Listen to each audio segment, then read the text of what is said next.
Jean-Yves Marion est professeur à l'École des mines de Nancy.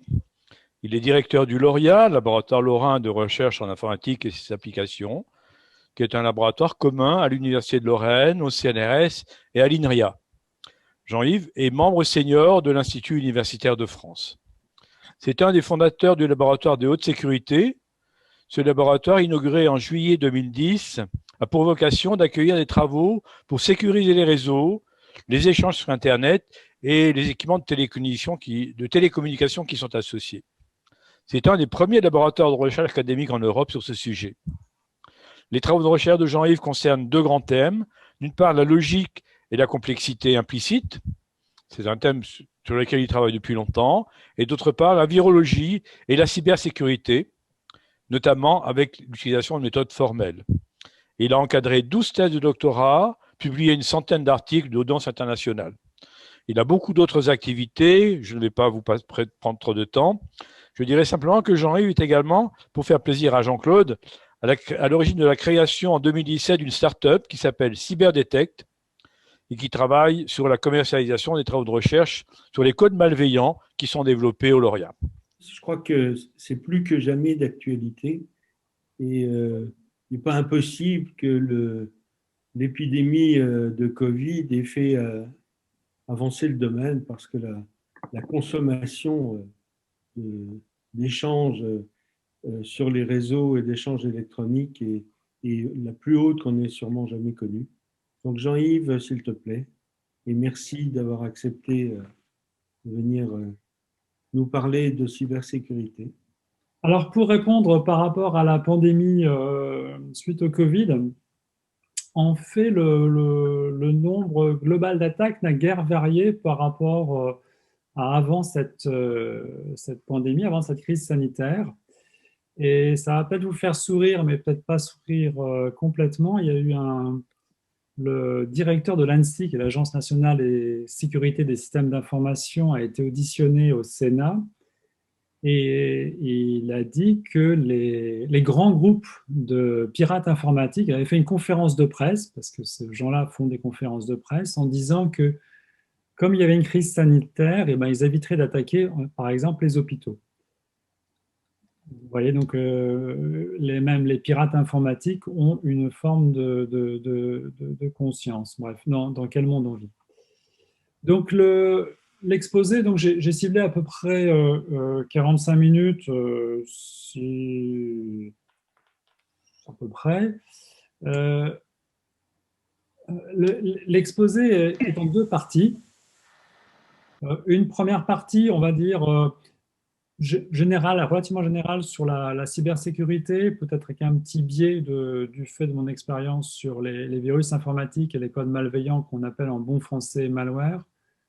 Et ensuite, j'élargirai un peu le propos sur d'autres choses qu'on en entend beaucoup, qui feront, j'espère, plaisir à Jean-Paul et Marie-Christine, autour de l'IA et des impacts de l'IA en termes de cybersécurité. Donc, un exposé en deux parties, si vous voulez.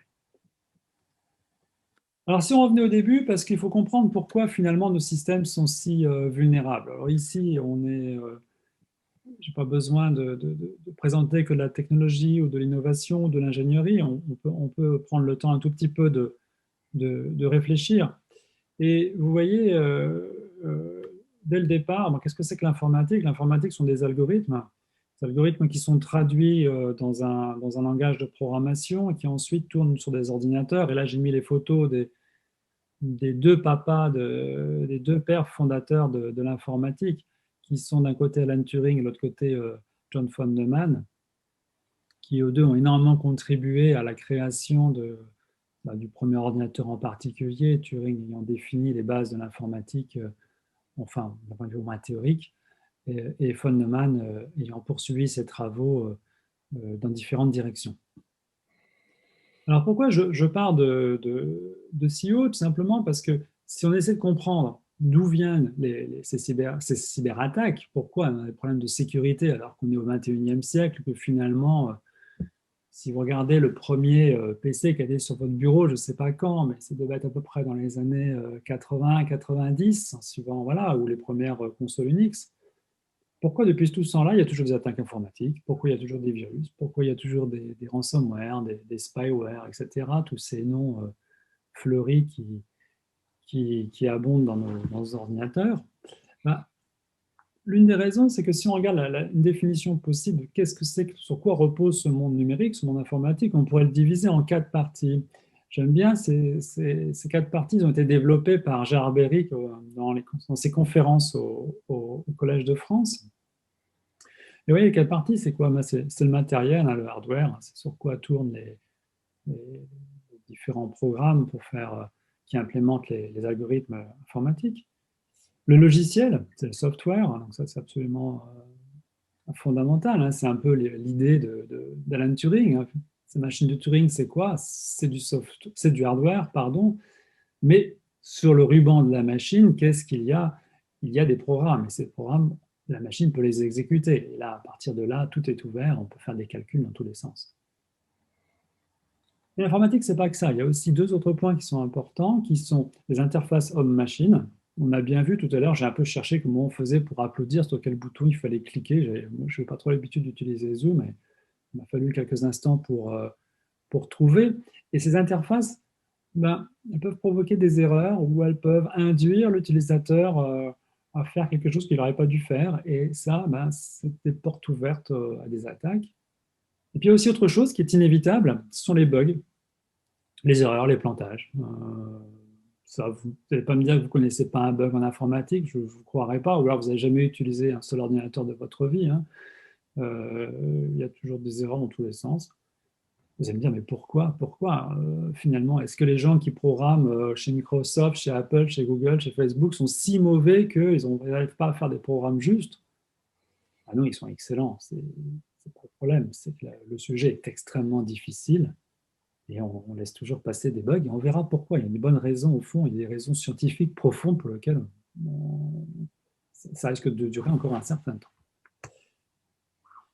Et puis si on va un peu plus loin, eh ben, ce qui se passe en plus aujourd'hui, c'est que toutes les données maintenant sont numérisées. Vous voyez, j'aime bien, je mets ma petite pierre avec du cunéiforme dessus. Ça, c'est pour échanger des moutons. Vous voyez, on comptait le nombre de moutons sur ces petites pierres en gravant.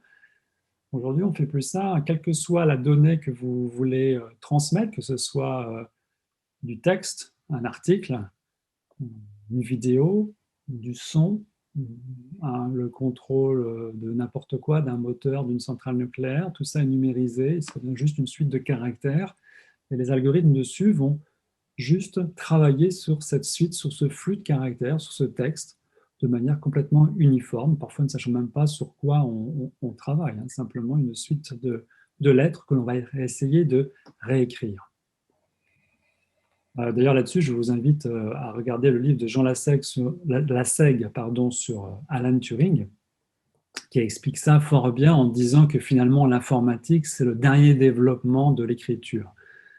Quand il a dit ça, j'ai un peu bondi sur mon fauteuil, mais après, en y réfléchissant, je ne sais pas si c'est tout à fait juste, mais enfin, c'est assez fin. Et puis aujourd'hui, encore une autre petite chose qui est en bas de l'écran, c'est Big Data, masse de données. C'est la technologie, donc la partie hardware est devenue telle que l'on est capable de stocker des téraoctets d'informations, voire plus que des téraoctets, on en est bien au-delà. Et toutes ces informations, il faut les traiter. Et aujourd'hui, en plus, on est capable de les traiter. Et pour aller un tout petit peu plus loin, tous ces algorithmes et toutes ces données, elles sont réparties partout. Parce que si dans les années 80, finalement, l'informatique était parfois sur un bureau, mais enfin, c'était relativement bien dans une salle particulière, bien ventilée, parce que ça chauffait, etc. Aujourd'hui, c'est plus ça. Les téléphones que vous avez dans vos poches, peut-être pas dans vos poches parce qu'on est assis chez nous là, mais que vous avez quelque part dans vos maisons, sont aujourd'hui une puissance de calcul incroyable par rapport à 10-20 ans. Il y a plein de capteurs dans tous les sens qui eux-mêmes ont des processeurs, de la mémoire et communiquent parfois sur un réseau. Ce qui est marqué la IoT, Internet des objets, en gros. Dans certaines machines à laver, vous avez des processeurs. Dans les voitures, j'en parle pas, hein. Si vous achetez une voiture récente, ce qu'on appelle l'électronique, en fait, c'est que de l'informatique, hein. C'est plein de processeurs, plein de calculs qui se font dans tous les sens pour corriger votre trajectoire, pour lire les panneaux, pour réguler votre vitesse, pour voir que vous êtes confortablement assis, et ainsi de suite, et ainsi de suite. Et ça touche tous les secteurs de notre activité. Donc c'est dans ce contexte-là qu'il faut comprendre la cybersécurité. Ce n'est pas simplement l'attaque que vous allez peut-être subir vous, mais une attaque sur une infrastructure qui est complexe, avec un périmètre d'attaque, une surface d'attaque, comme disent les forces de l'ordre, importante. Hein. Ça concerne donc les objets connectés, mais aussi les entreprises, les administrations, nos systèmes de vote, les hôpitaux. Et puis, pourquoi? Parce que simplement, il y a plein de portes d'entrée qui sont tous ces objets: caméra, capteur, ordinateur, tablette, téléphone. Alors, au message, au pilier de Gérard Berry, moi j'en rajouterais bien donc deux, si je peux me permettre. Hein, moi je ne pense pas qu'il serait contre ce que je dis. Hein. Les données, qui ont maintenant explosé dans tous les sens. On a des masses de données dont nous ne savions pas quoi faire et que l'on essaie de traiter. C'est ce qui donne des résultats fantastiques sur les algorithmes de machine learning, d'apprentissage automatique en IA, en intelligence artificielle. Et puis le mot ubiquité, une traduction de l'anglais qui dit simplement que des processeurs et des calculateurs, des ordinateurs beaucoup plus puissants que ce que l'on avait il y a 10 ans sont tout autour de nous, dans les maisons, dans les usines, dans les transports en commun, dans les voitures, ainsi de suite. On les voit pas, on ne sait pas trop qu'ils sont là. Et pourtant, ils sont en train de révolutionner notre monde, d'autant plus que vous êtes au courant de la 5G qui va arriver, ou qui devra arriver, et qui permettra d'augmenter encore le nombre de connexions possibles, et donc le nombre d'objets connectés ensemble pour faire des calculs. Alors la tendance de fond, c'est quoi? La tendance de fond qu'on voit tous les jours, c'est que tous les systèmes informatiques sont ou seront des cibles pour des délinquants. Pour quelles raisons? Les motifs sont extrêmement variés. Il y a 10 ans, 15 ans, 20 ans, c'était plutôt pour épater sa copine qu'on faisait ça. On entrait dans un système, on cassait quelques trucs et puis on repartait. Puis après, les forces de l'ordre arrivaient et le jeune homme, l'adolescent, était arrêté. Et voilà, donc ça, c'était juste comme ça. Aujourd'hui, c'est de la délinquance plus ou moins organisée. Et puis, c'est aussi des attaques très, très bien construites, qui sont des attaques faites par des groupes pour soit gagner de l'argent, soit pour faire de l'espionnage, soit pour détruire. Je donnerai quelques exemples plus tard. Et bien entendu, plus il y a gagné, plus il y a de risques d'attaque. C'est-à-dire que vous ou moi, nous, on n'est pas des cibles, on n'est pas des cibles réelles, sauf par malchance. Par contre, une administration, un grand groupe, un hôpital, ça, c'est une vraie cible.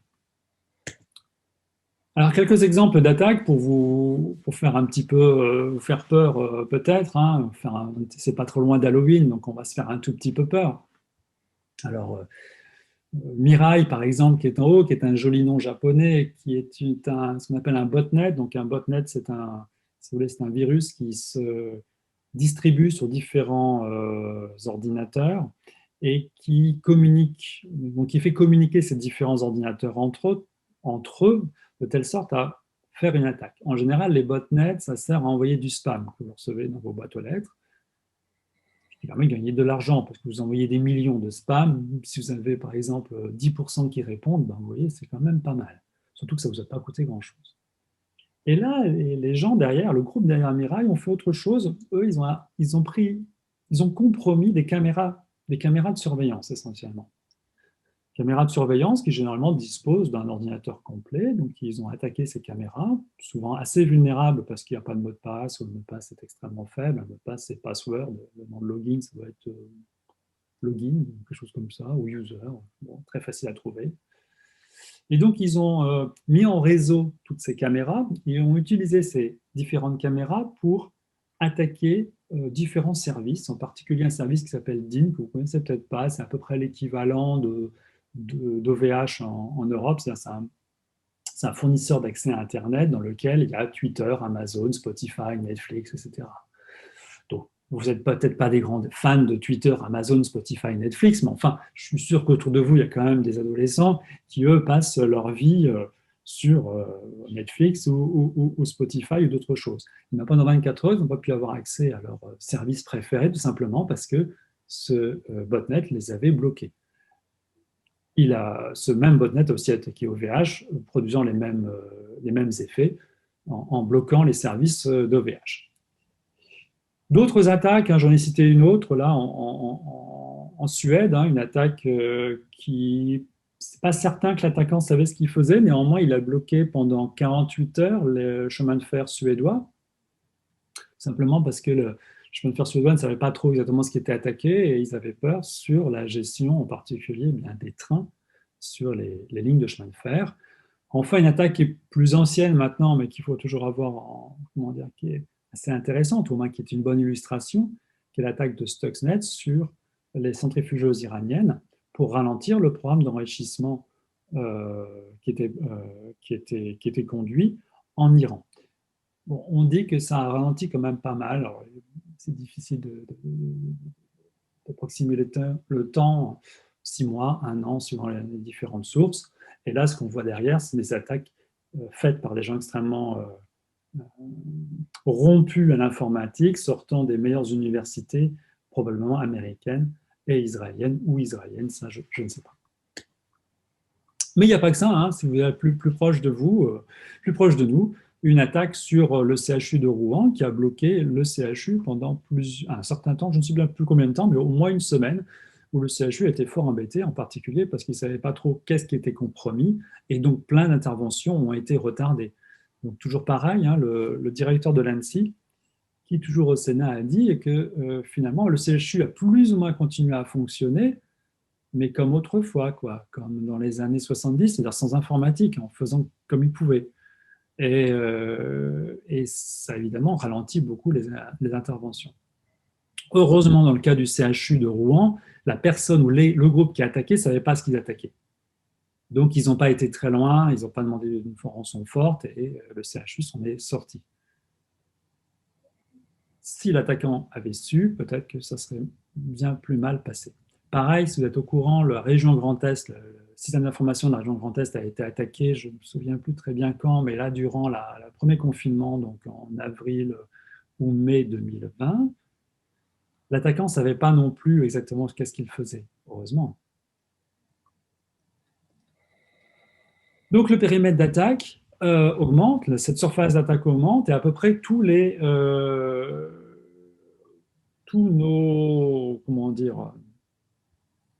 secteurs d'activité sont possiblement vulnérables. Si on parle par exemple de tout ce que nos activités démocratiques, si on parle de vote électronique, c'est relativement vulnérable. Les données publiques, quand vous avez une région comme la région Grand Est, où le système d'information est bloqué, ça a des conséquences. L'industrie, on voit les attaques par exemple qui ont été faites sur Saint-Gobain, qui ont coûté plusieurs centaines de millions d'euros. Bon, ce qui fait très peur, c'est les attaques sur les sources d'énergie et d'eau. Heureusement, on n'a encore rien vu, pas à ma connaissance. Le transport, je vais vous donner l'exemple de la Suède. Les finances, les finances, c'est relativement attaqué parce qu'il y a pas mal d'argent, donc évidemment, vous imaginez bien que c'est une cible privilégiée. Les hôpitaux, l'exemple de l'hôpital de Rouen, et puis tout ce qui nous entoure, qui est potentiellement extrêmement vulnérable, et heureusement. Et ça, c'est un truc qu'on voit tout le temps. Je suis toujours surpris que finalement, il n'y ait pas plus d'attaques que ça, alors que ça n'est pas si compliqué que ça que de compromettre toute une série de capteurs et de faire ce qu'on veut avec. Par exemple, on a une démonstration très amusante au laboratoire. Vous savez, vous pouvez monter sur de vos portes, vous pouvez changer assez facilement votre sonnette pour mettre une petite caméra qui elle-même se connecte. Vous n'avez pas besoin de mettre de fil, il faut juste coller la sonnette, coller la caméra devant votre porte, et puis ça marche en Wi-Fi, puis vous avez chez vous la personne, vous voyez la personne sur un petit écran qui sonne à votre porte. Bon, ça coûte une centaine d'euros, et puis pourquoi pas, quoi. Ils sont tous très faciles à mettre. Et en fait, des collègues du Lauria ont montré que c'était aussi très très facile à pirater, et donc vous pouvez savoir qui sonne chez votre voisin et voir sa bouille, et puis même répondre à la place de la personne qui est dans la maison. Vous voyez des tas de systèmes qui sont facilement attaquables. En cas d'une sonnette, on va dire une caméra vidéo pour un appartement, c'est quelle importance. Mais sur le domaine d'une ville ou plus grand, on peut imaginer des conséquences terrifiantes. Alors si on avance, eh bien, tout ça c'est aussi une chaîne, c'est ça qu'il faut comprendre. C'est là qu'il y a une vraie difficulté, c'est que tous nos objets sont connectés, ils le seront visiblement de plus en plus avec l'arrivée de la 5G, et dès qu'il y a une faille dans le système de protection, eh bien, ça permet d'aller plus loin. Pour comprendre, c'est très facile. Prenez votre téléphone. Votre téléphone, si c'est un smartphone, qu'est-ce qu'il y a dedans? Il y a sûrement des mots de passe. Si j'arrive, moi, à craquer votre téléphone, je vais récupérer les mots de passe. Ces mots de passe vont me permettre d'aller un peu plus loin, peut-être sur votre ordinateur. Et puis, si vous travaillez soit pour l'université, soit pour le CNRS, soit pour un autre PST, ben, ça me permettra d'aller un tout petit peu plus loin dans le système d'information de l'université ou de l'EPST, et ainsi de suite. Donc, toute la difficulté de défendre, c'est qu'on ne sait pas trop où va passer l'attaque et comment elle va se faire. Alors, c'est assez pratique quand même d'avoir une grille d'analyse, parce que quand on dit ça, après, on peut être un peu, comment dire, désespéré.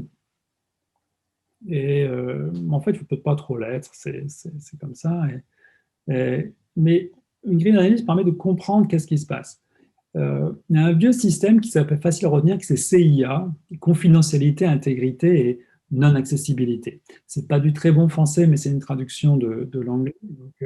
Confidentialité, ce sont tous les risques qui sont liés au vol de données, et aussi alors, la perte de réputation, qui est quelque chose qui vient d'arriver. En fait, la perte de réputation, c'est quand vous êtes attaqué sur les réseaux sociaux. Des attaques pré-automatiques pour vous calomnier ou vous critiquer, etc., ou faire diminuer le nombre de likes que vous avez sur votre page, ou augmenter le nombre de likes d'un concurrent, et ainsi de suite.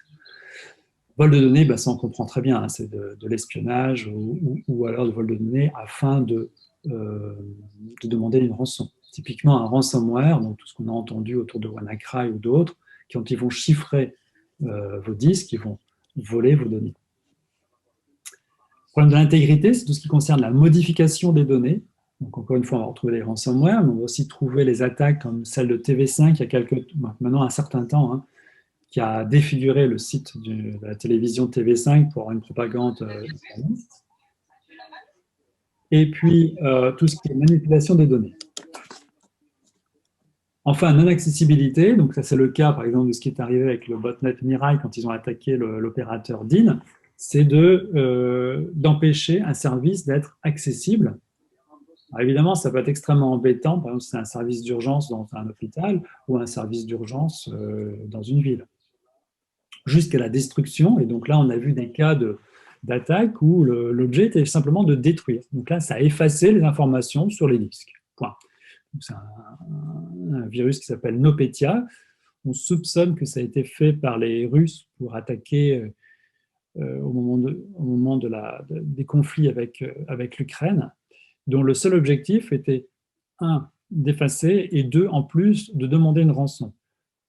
Bien sûr, les gens pouvaient payer, mais ils ne pouvaient pas retrouver leurs données, puisque de toute façon, tout était effacé. Donc, comme ça, ils avaient à la fois le beurre et la crémière, c'est-à-dire ils avaient atteint leur but, c'était de détruire, et d'autre part, d'avoir de l'argent.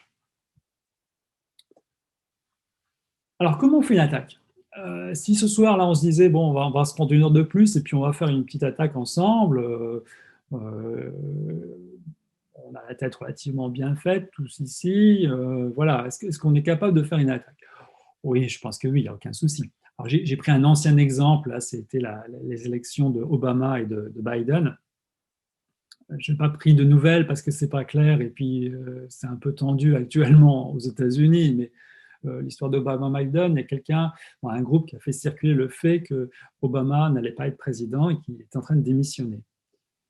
Et les gens y ont cru, et donc ils ont cliqué sur tous les liens qu'ils pouvaient. Et évidemment, sur certains de ces liens, c'était des pièges et qui conduisait une attaque par la suite.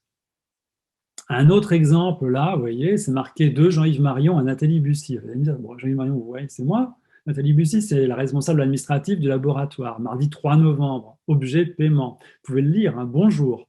Avons-nous assez d'argent dans nos comptes aujourd'hui pour effectuer un paiement de 36 000 euros à l'étranger? C'est urgent, bien cordialement, Jean-Yves Marion.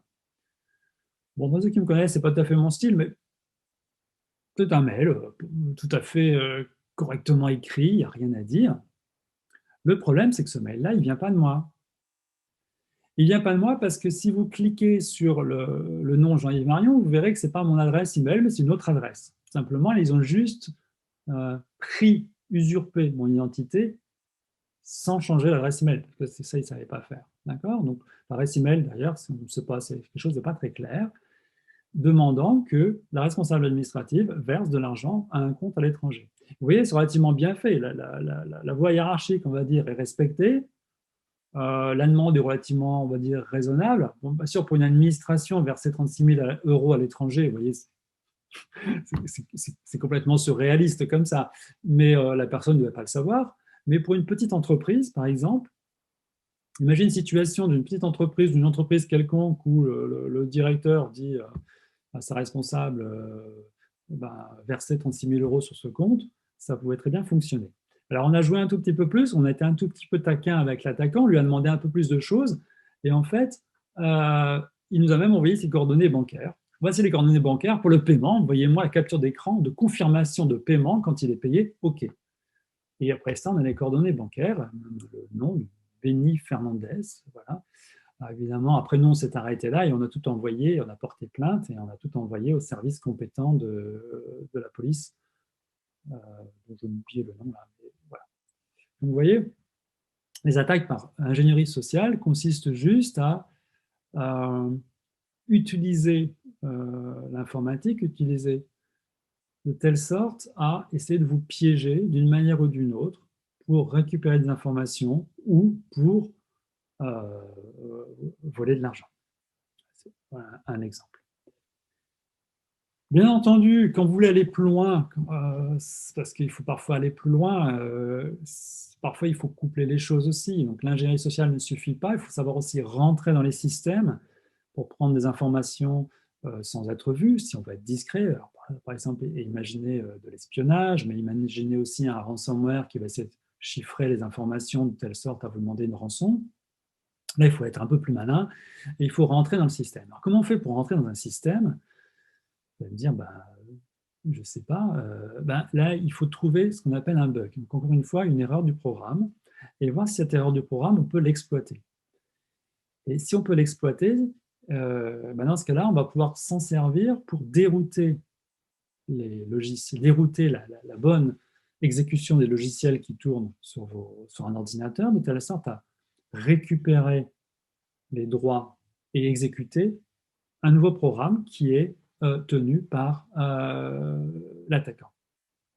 Alors, ce n'est pas facile à faire, c'est tout l'art de l'attaque est là, mais je n'irai pas dans les détails de comment on fait, hein, sauf si ça vous amuse, mais ce qu'il faut comprendre, c'est que une porte d'entrée, voire presque la porte d'entrée des attaques, c'est un bug. C'est une erreur dans un système. Cette erreur peut servir de porte d'entrée. D'où aujourd'hui, par exemple, vous avez une espèce de compétition, de recherche en permanence sur les bugs.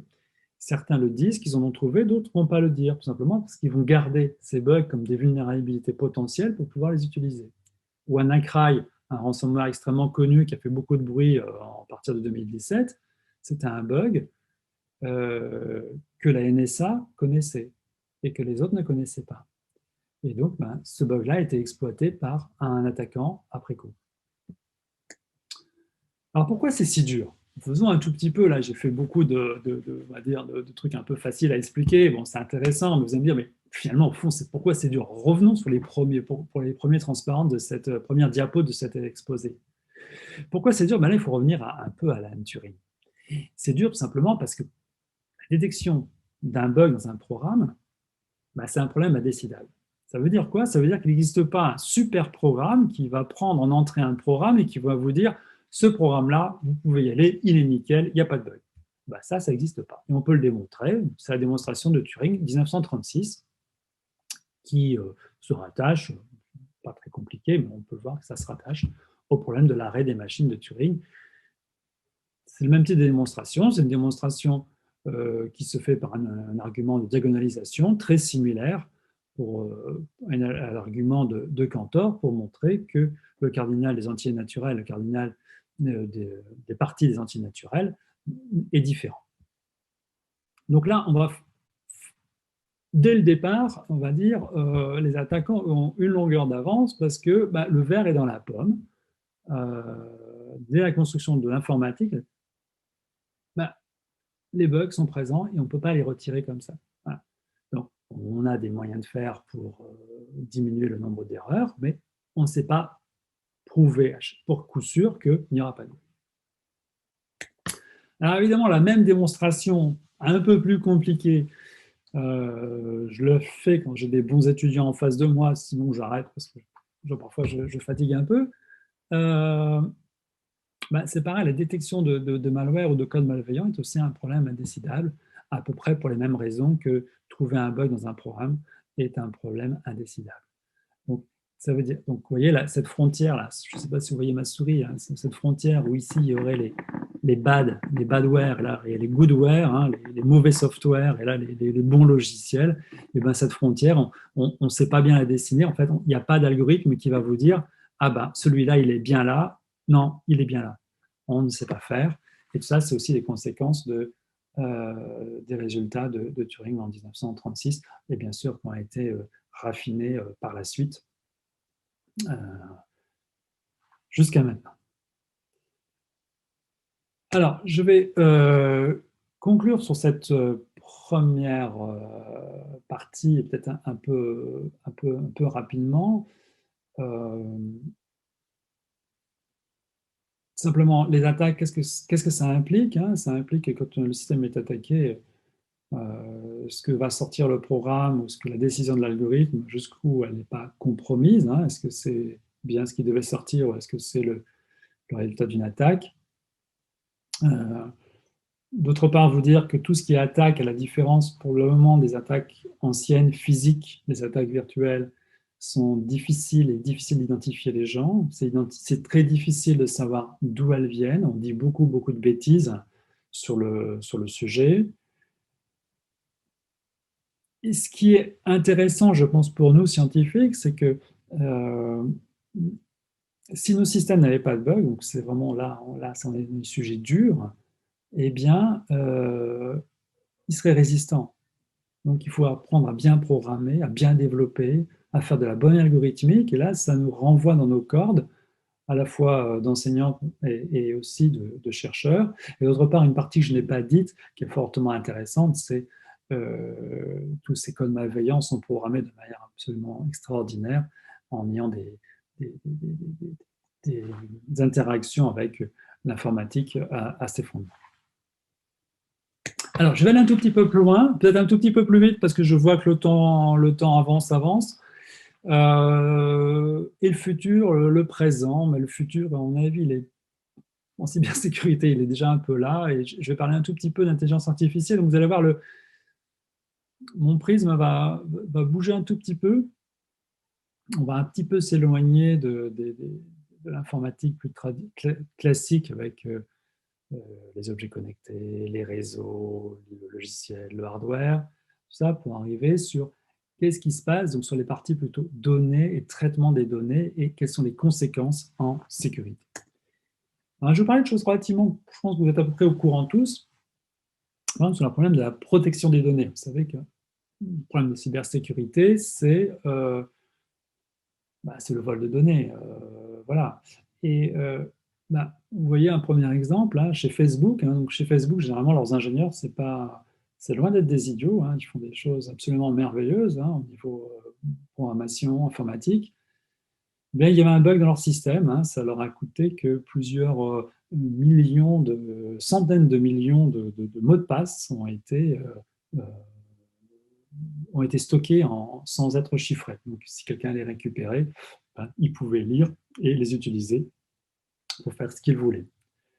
Pareil, Google s'est fait plus ou moins voler les données d'un projet expérimental sur lequel il collectait des données médicales sur des millions d'Américains. Alors là, qu'est-ce que l'on voit? C'est que la masse de données que les systèmes informatiques traitent, elles sont vulnérables. C'est-à-dire que si quelqu'un arrive à les récupérer, eh bien, il peut les utiliser, les exploiter. Autre chose, ces données, elles sont mises sur des serveurs, quelque part. Ou, ça c'est une question. C'est une question pour juriste, en fait. Ce n'est pas une question pour informaticien, parce que moi, ces données, elles sont mises quelque part. Une question pour juriste, parce que généralement, si les données sont en France, ben, leur accès est réglementé par le droit français. Si elles sont aux États-Unis, c'est réglementé par le droit américain. Si elles sont en Russie, elles sont réglementées par le droit russe. En Chine, par le droit chinois, et ainsi de suite. Alors, parfois, il y a des accords, parfois, il n'y en a pas. Parfois, il y a des accords, sauf qu'il y a d'autres contingences nationales qui font que les accords, on s'assoit dessus et puis on fait ce qu'on veut. Ça, c'est par exemple les Américains. Ce qui veut dire que toutes les données que l'on met sur des serveurs, eh ben, elles peuvent être lues et utilisées par celui qui possède ces serveurs sur son territoire national. Donc vous voyez, parfois, il ne suffit pas d'être un grand attaquant et d'être extrêmement malin, etc., pour faire des attaques extrêmement sophistiquées. Il peut y avoir une espèce de vol d'informations d'État à État assez facilement. Et ça risque d'empirer avec la 5G. Autre chose. Là, on rentre dans des choses un peu plus compliquées, mais qui arrivent dû au fait que, toujours pareil, on a des tas de données, on sait les traiter, soit par des techniques habituelles, soit des techniques de machine learning, etc. Et le premier exemple est intéressant, c'est un député allemand du Parti des Verts qui a demandé à son opérateur téléphonique de savoir ce qu'il savait sur lui à partir de son téléphone. Et à l'aide je crois que c'était c'est le Zeit qui l'a fait, ils ont réussi à récupérer les données et à reproduire exactement tous les déplacements de ce député, quasiment heure par heure. Ça veut dire quoi? Ça veut dire que les opérateurs téléphoniques aujourd'hui savent suffisamment de choses sur vous pour savoir où vous êtes, et en faisant un tout petit peu de corrélation, par exemple, juste pour savoir géographiquement où vous vous trouvez, qu'est-ce qu'il y avait là, on peut savoir après tout ce que vous faites. Vous avez mangé à quelle heure, vous avez vu qui, vous êtes reposé à quelle heure, et ainsi de suite. Donc, ça donne un sacré coup à la vie privée. Autre chose, parfois, pour des raisons, on va dire, tous un peu parfois naïfs, hein, on va dire, bon, c'est pas grave, les données, plein de données, on pourrait les rendre libres, il suffit d'anonymiser. On enlève les noms. On ne met plus Jean-Yves Marion à regarder sur Netflix tel film, on met juste X avec un numéro, X312 à regarder tel film. Sauf que il y a souvent des tas d'informations qui sont complémentaires auxquelles on ne fait pas attention. Et en faisant des corrélations, donc ça c'est avec des gros moteurs de machine learning, hein, on arrive à retrouver plus ou moins que ce X, eh bien c'est, en l'occurrence, Jean-Yves Marion. Et tous ces systèmes qui arrivent à brasser toute une série de données, même anonymisées, en faisant des corrélations, arrivent à savoir à peu près, on ne savoir pas à peu près tout, mais enfin, arrivent à savoir beaucoup de choses sur vous.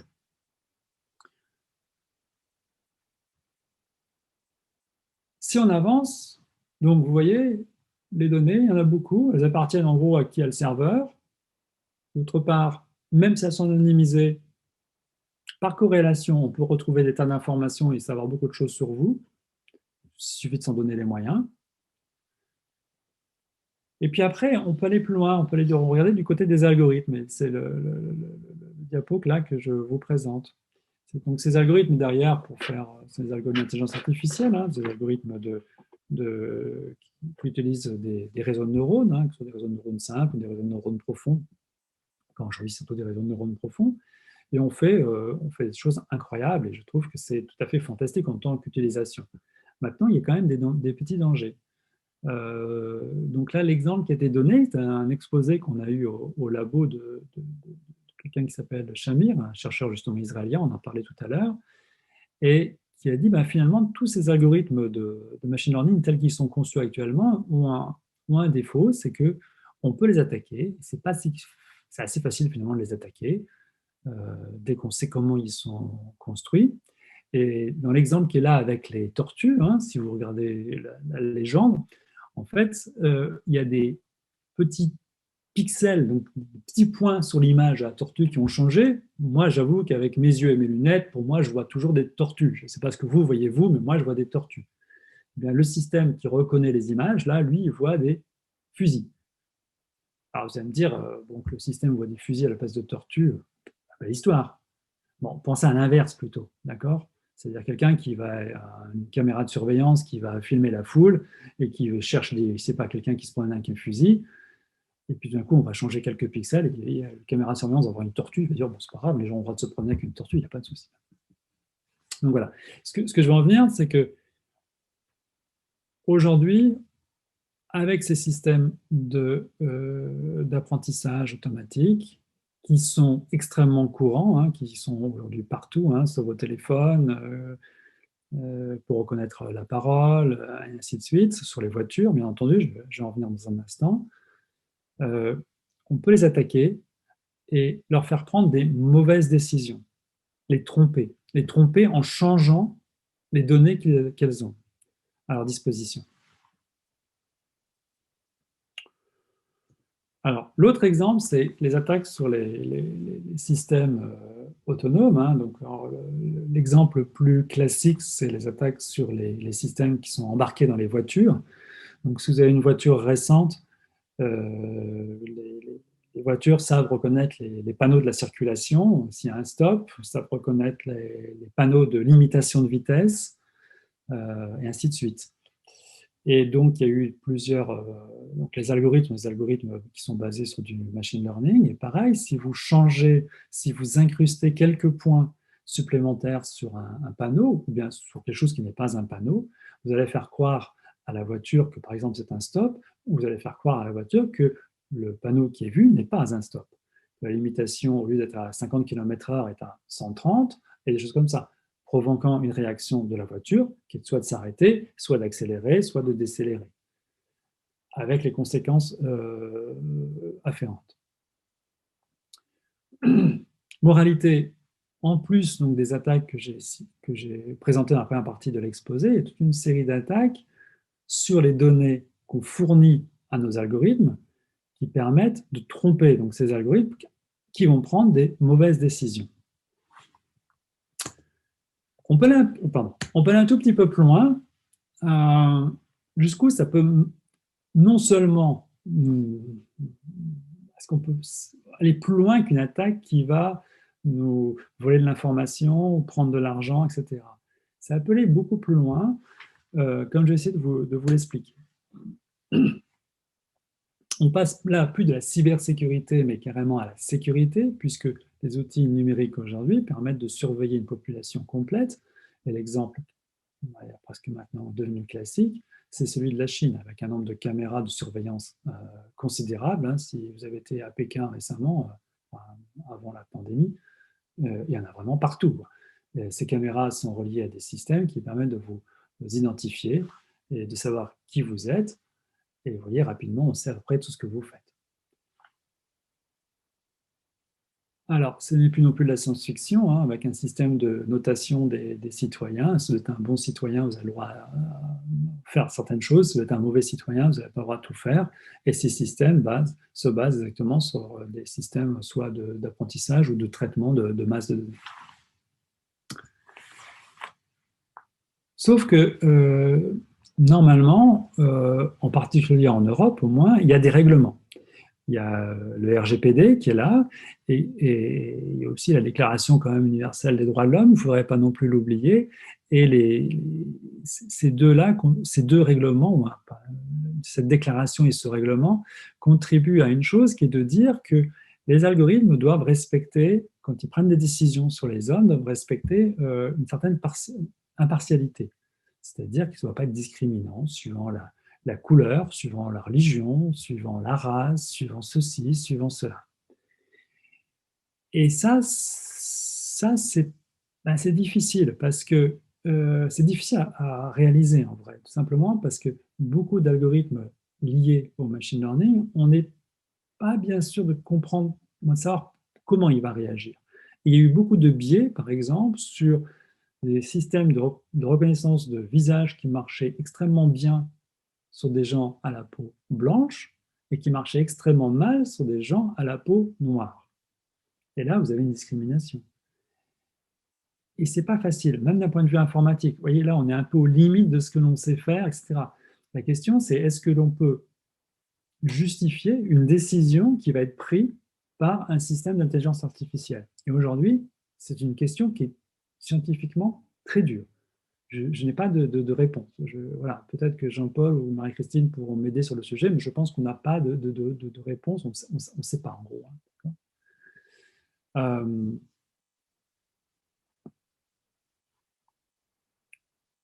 Avançons. Donc là, j'ai juste recopié une partie du RGPD, de ce règlement. Donc, c'est la partie en rouge qui est peut-être intéressante. Vous pouvez sauter le reste.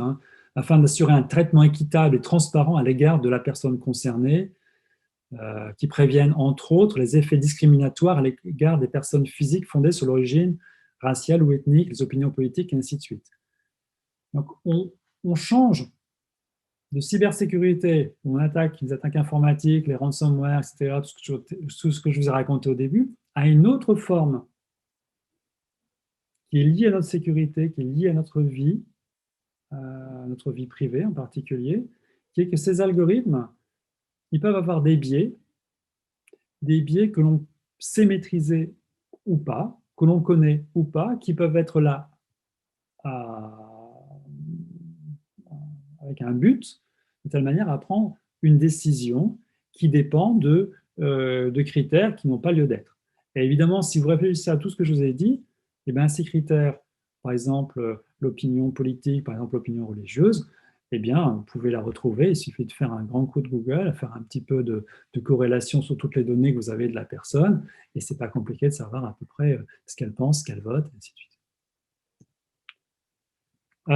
Pour terminer, c'est l'avant-dernier, après je vais m'arrêter là. On peut avoir encore une autre facette, il y a plein de facettes à ce sujet, c'est un sujet qui est un peu protéiforme.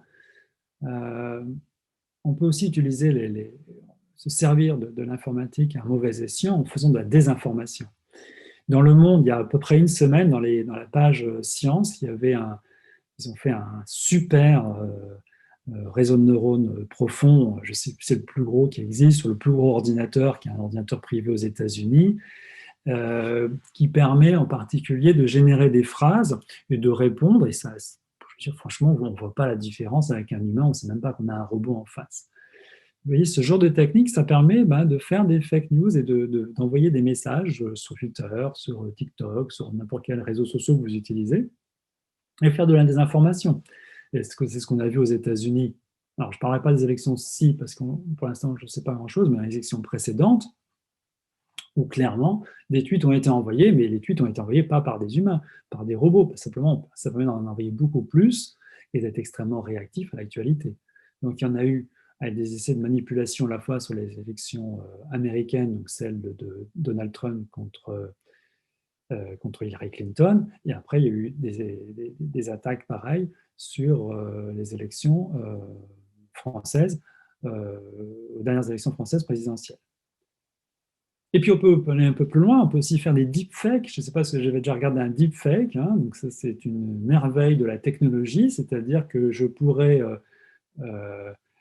filmer l'un d'entre vous, et puis demander à l'ordinateur de reproduire correctement les mouvements de ses lèvres et lui faire dire à peu près n'importe quoi. Donc si vous cherchez sur Google Deepfake Donald Trump, vous verrez un Donald Trump qui s'est raconté n'importe quoi. C'est généralement ce qui est fait.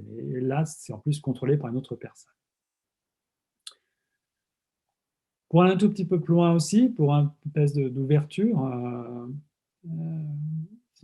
si vous avez à peu près suivi tout ce que j'ai raconté, les outils de justice prédictive arrivent. Il y a même des sociétés qui vivent déjà dessus. Donc, ça permet d'aller beaucoup plus vite sur le traitement des différents litiges, des procès même. Les avocats s'en servent pour essayer d'aller un tout petit peu plus vite, voire même dans certains pays comme aux États-Unis, de changer l'endroit où on va faire le procès parce que le tel juge est plus favorable à telle cause, et ainsi de suite. On change un tout petit peu de monde et ça laisse à réfléchir. Voilà, j'en ai fini pour cet exposé. Juste une petite conclusion, peut-être un tout petit peu pessimiste pour un jeudi soir, vers la suggestion numérique. Ce que je vous ai montré, c'est qu'aujourd'hui, les données ont une valeur. Je crois que c'est un petit peu ça qu'il faut comprendre. Les données ont une valeur, donc bien, il y a des gens qui essaient de récupérer, de les voler, même d'espionnage, de rançon sur ces données. La possibilité de traiter ces données, ça offre un outil de surveillance, de profilage, qui peut être utilisé à très mauvais escient. Nos outils d'IA, donc de machine learning, sont vulnérables. Donc là, il faut aussi pouvoir mieux les comprendre et probablement essayer de faire ce qu'ils sont moins vulnérables. Il y a globalement un problème de protection de la vie privée parce que beaucoup de nos données sont exposées, même quand elles sont anonymisées, on arrive à retrouver beaucoup de choses. Et il faut être capable aujourd'hui d'expliquer pourquoi un algorithme prend telle ou telle décision. Il y a vraiment, je crois, si vous réfléchissez encore à la notion de justice prédictive, la justice informatique, une notion, on va dire, il faut que nos algorithmes aient une dimension éthique, c'est-à-dire qu'il ne faut pas qu'il y ait de biais, etc. Et ça, c'est un sujet qui est encore peu exploré ou en devenir, et c'est un sujet scientifique absolument passionnant.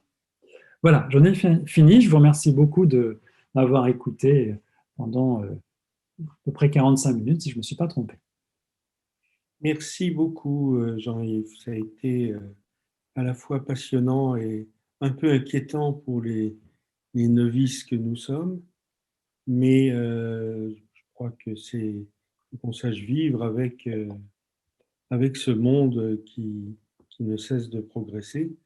Bon, depuis que la Covid nous a appris qu'il y a d'autres virus dangereux également, finalement, ça remplit mieux l'espace. Alors, je sais pour l'instant que Marie-Christine Hatton voudrait poser une question, donc je vais lui passer la parole. Et puis, pendant ce temps-là, si vous souhaitez poser d'autres questions, n'hésitez pas à m'envoyer un message. Marie-Christine.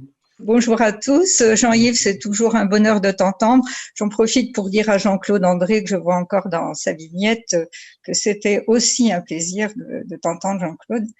Donc, une question à Jean-Yves. Bon, je ne vais pas m'embarquer sur la question du machine learning. Tu sais que mon domaine d'activité, c'était plutôt l'explainable AI, c'est-à-dire la gestion de connaissances explicites. Donc, je suis mal placée pour répondre à tes interrogations.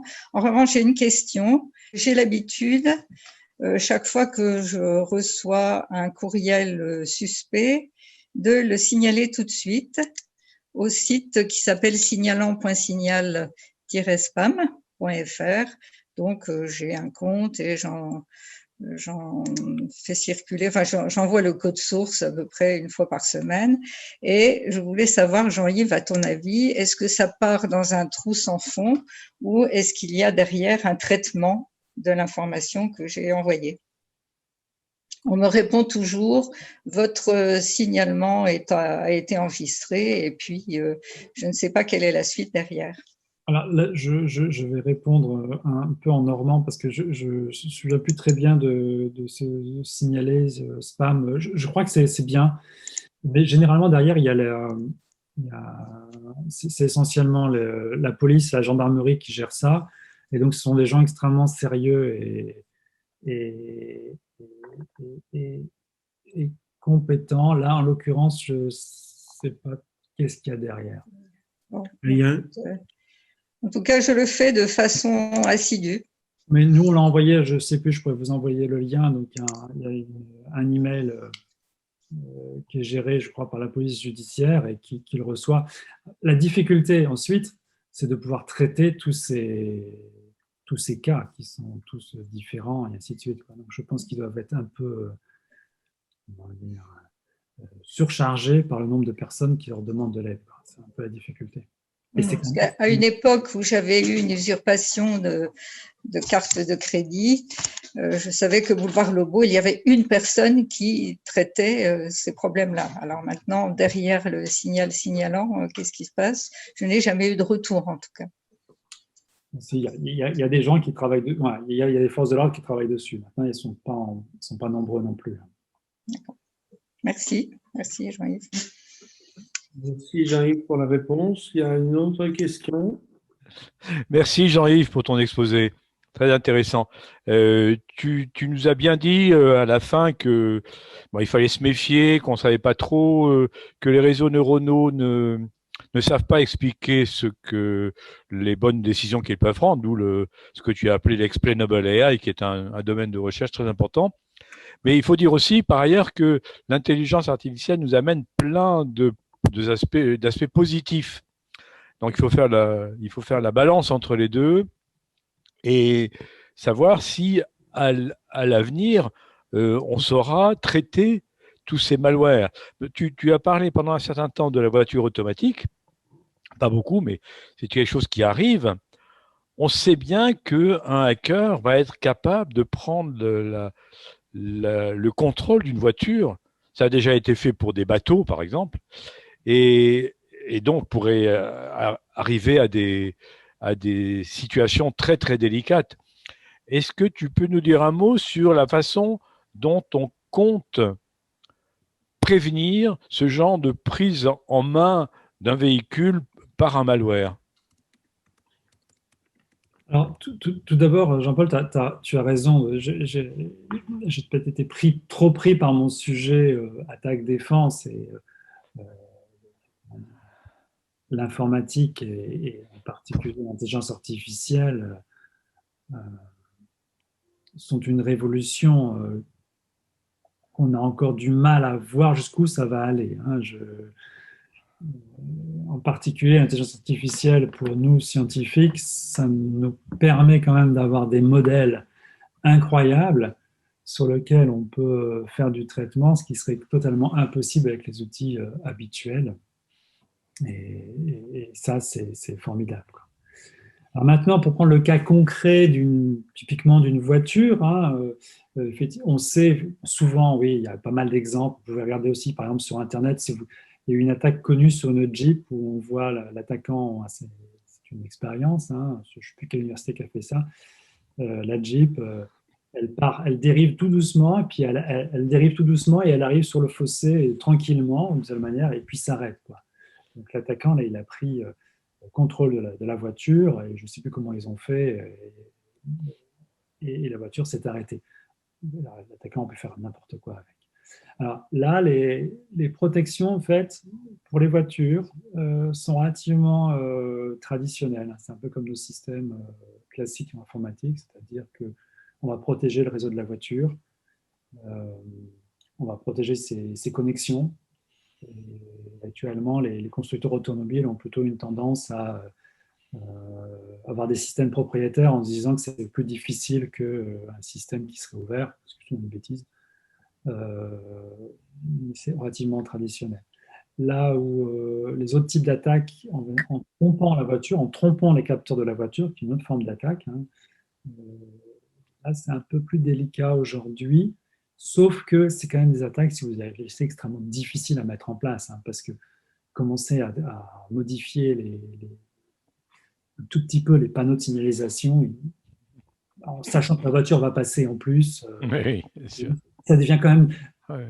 C'est autre chose qu'une cyberattaque. C'est une attaque de mafieux ou de armés, etc. On est dans un autre monde là. Hein, je veux dire, voilà. Alors aujourd'hui, c'est ça. Ok. Jean-Yves. Merci Jean-Yves. Claude a réparé son micro. Oui, Vas-y. c'est simplement mon panneau de gestion qui était effacé, donc il a fallu que je le récupère. Bon, c'était juste une information parce que sur les services de police qui s'occupent de ce genre de choses, au début du mois d'octobre, il y avait 1500 personnes et vous avez entendu que le président a décidé de rajouter 1500 nouvelles personnes dans ce service.